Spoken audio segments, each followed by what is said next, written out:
The same media recently, this weekend, acted like Jesus himself had visited the spice store. I don't know if you saw any of this video, but you're going to enjoy this.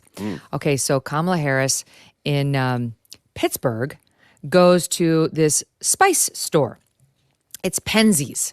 And so she did one of those prearranged stops where the cameras just happened to catch her dealing with people inside the shop, and it was absolutely pathetic.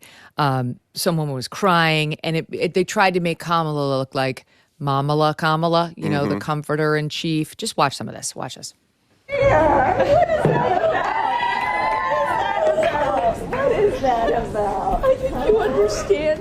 I'm pretty sure you know. Oh, it's gonna be good. We're gonna be good. We're gonna be fine. We're gonna be fine. We are all in this together. Yes, we are. We're gonna be fine. We are. Yes, we are. Yes, we are. You're so the best person. Oh, it's all good. It's all good. We're standing strong, right? We love our country. Absolutely. Right? I'm a lawyer in Pittsburgh here, and I just admire your work so much. Good. What can I allow you back? Consumer protection. Good for you. I'm protecting consumers. Good for you. You know, that's the work I did as AG. Yes, that's good stuff. Yes, that's really good. Will you deliver a message to your teacher? And you're going to have to say the Vice President asked me to deliver this message. Okay, here's the message. Thank you for being a teacher. Will you do that for me? Okay, high five. There we go. All right. Let me just give you a representative take from the left. Katie Fang, MSNBC, she has her own show. Take a moment to appreciate the kindness and humanity, to comfort a total stranger, to encourage a young lawyer, to express gratitude to a teacher, and to inspire a new generation of leaders. And the best, to reassure them that we are all in this together. Okay. Washington Post decided to tell us exactly what spices she bought, because that's exciting to know, just in case you wanted to know. It was Tuscan Sunset salt-free Italian seasoning, among others. And then you've got CNN's Bakari Sellers. Trump probably wouldn't let the lady touch him. And Vance has the compassion of a potato. I don't remember, Adam, this kind of fawning coverage when Vivek Ramaswamy comforted a woman who was near tears, who was really scared about what's happening to our republic on the campaign trail. When Trump left the stump to go make sure somebody who had fainted in the crowd, just recently, I think it was post-assassination attempt, to make sure that she was okay and that she got Kamala Harris. It was post-assassination. Kamala Harris, that happened at her rally. Nothing. She didn't go down to comfort her. But he and Vance, they're potatoes. They don't understand compassion. It's strange to me that the media never learned their lesson from the last round. You know, like I think after the last election, the plan was, all right, listen, you're bleeding viewers, tack back toward the center, try to be a little more even-handed, and see if you can scratch back some of your reputation. Because I wouldn't listen to MSNBC or CNN or LA Times or New York Times if they said something now. I'd just be like, unless they were talking about an earthquake or a tsunami. Yeah. But then they'd say Trump caused the earthquake. So then I wouldn't believe them again. But it's weird that they're still fawning and that no one got the message that you're not supposed to come across this way, meaning if I was a dad and I volunteered to umpire my kid's Little League game and then my son was pitching, I'd be rooting for my son to throw strikes, but if he bounced one to home plate, I wouldn't call it a strike because I'd be worried about the optics and other parents looking at me going, maybe that guy isn't calling balls and strikes. Maybe he's a fan of his son who's on the pitcher's mound. So I don't get why they do that. But a bigger picture and a bigger problem is the currency we're giving to compassion. It's ridiculous. It shouldn't have anything to do with running for office or being in a leadership position. I mean, the reason Los Angeles is an S show in terms of the homelessness is because we decided to treat them with dignity and compassion. That was our move. We're not going to go tell these people they have to get up or go into a shelter or pull them, whatever. And we worked a sort of Mamala route with homelessness, and they did it in Portland. They do it in every progressive city. We're gonna treat criminals with compassion and dignity. We're gonna we're gonna be a sanctuary city. No one's illegal. We're gonna have compassion.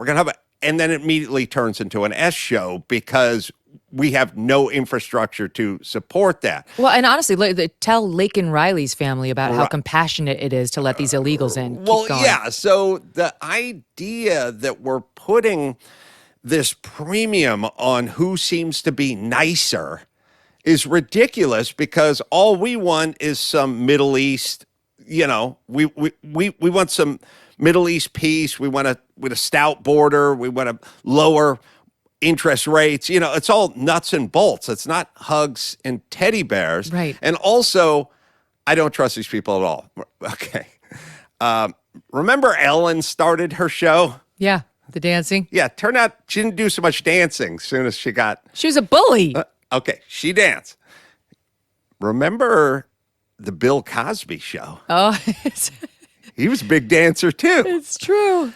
Somebody sent me yesterday a tweet, a picture, and I think it was Newsweek. Oh, it could have been Time magazine or whatever. 1994, big picture of Rosie O'Donnell wearing pastels, and it said, like, the Queen of Nice. And she was like, Oh, wow.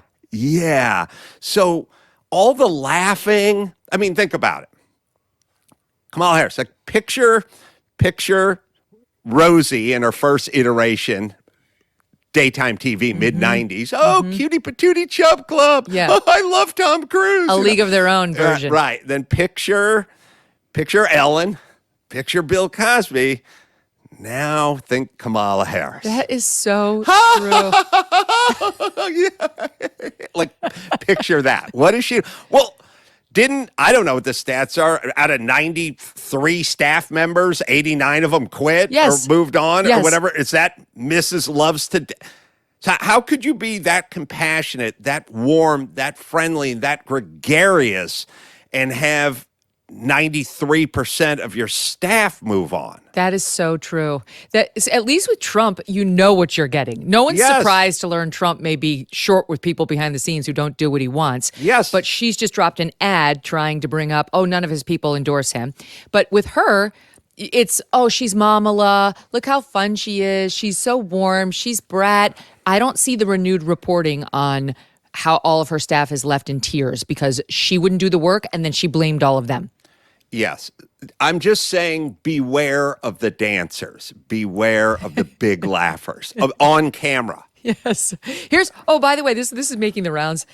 There's some clip of her complaining about her lipstick going on the Starbucks white lids when she drinks the coffee. And it's, again, like her weird, over-the-top laughter. And honestly, to me, it plays right into the left's always looking for a way to be victims. Watch this. So you know how those lids are, because I'm just going to speak, okay? So somebody added the Jerry So Seinfeld. you know how those lids on those Starbucks cups, they're white, right? And so if you wear lipstick, they get all over the lid. And so then I find myself in meetings if I'm the only woman, and that's and so I keep taking the lid off and having my cup out so that I don't have that big lipstick mark on the lid. So I said, can we do something about the color of the lid?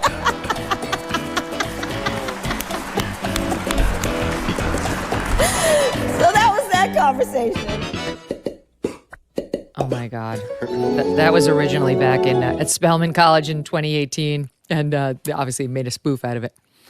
Yeah, I've really been studying overtly over the top nice people and realizing a lot of them miss and lack character and they're making bad decisions. Like I said, I feel it being a citizen of Los Angeles because we do the nice thing, but it's not the right thing. You know what I mean? We're sort of like, let the kid eat the sugar smacks for breakfast. And then the dad goes, he needs a poached egg and wheat toast, and they go, Mr. Meanie, you know what I mean? But the kid's getting fat. Yeah, right.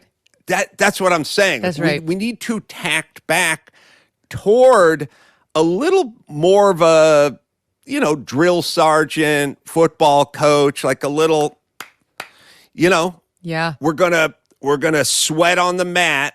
This is a dojo thing. Sweat on the mat so you don't have to bleed in the street. Yeah. That kind of stuff. I too, I have the same reaction when somebody's over the top friendly toward me because there's no way that's genuine. That's not how people are built. So it's like, why are you having to pretend? What's really in your heart? I mean, not not to bring Bill O'Reilly into it, but I will give him credit. You used to sit down on his set and I'd say, "How you doing, Bill?" And he'd go, "I'm the same, Kelly. The same." Hell, at least you used your your last name, right? That was his the way he I know. did It's it. like, "Oh, you doing? Wait, what's going on, Carolla?" No, Yeah. All right, here we go. that's it. I mean, Do it live. you kind of appreciate, there's no attempt to really hide one's actual nature. Well, I mean, it's interesting philosophical discussion. Like I like you a lot.